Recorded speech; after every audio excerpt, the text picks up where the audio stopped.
నమస్కారం అండి. ఈనాటి కమ్మని కథ పేరు పూడ్చిపెట్టిన బంగారం. వినిపిస్తున్నది మీ విజయభాస్కర్.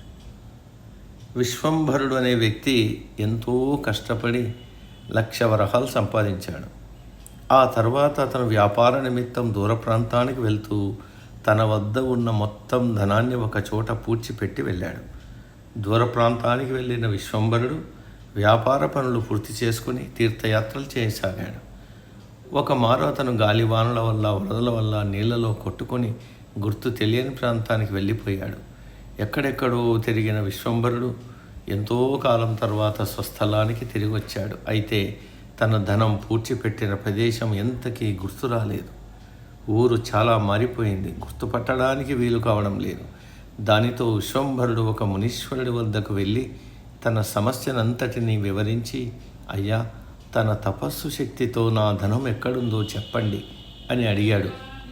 మునీశ్వరుడు కొంత తడవు ఆలోచించి కళ్ళు మూసుకుని కొద్దిసేపటి తర్వాత కళ్ళు తెరిచి, ఇక్కడికి దక్షిణ దిక్కుగా పంటలు ఏమీ లేని చవిటి నేల ఉన్నది. అందులో నీవు పూడ్చిపెట్టిన ధనం ఉంది, వెళ్ళి తీసుకో అన్నాడు. విశ్వంభరుడు ఎంతో సంతోషంతో వెళ్ళి ఆ చవిటి నేల మొత్తం తవ్వసాగాడు. ఎంత తవ్వినా ఎక్కడా తాను పూడ్చిపెట్టిన ధనం దొరకలేదు. మళ్ళీ అతను మునీశ్వరుడు వద్దకు వచ్చి ధనం దొరకలేదని చెప్పగా, నువ్వు కష్టపడి తవ్విన నేలలో పంటలు వేసి పండించమన్నాడు మునీశ్వరుడు. విశ్వంభరుడు అక్కడంతా పంటలు పండించడం ప్రారంభించాడు.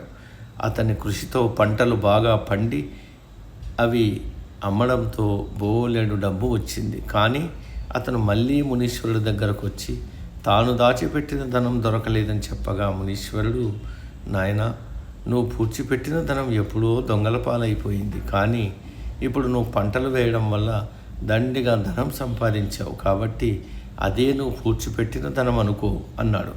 విశ్వంభరుడికి అసలు విషయం బోధపడింది. సమాప్తం.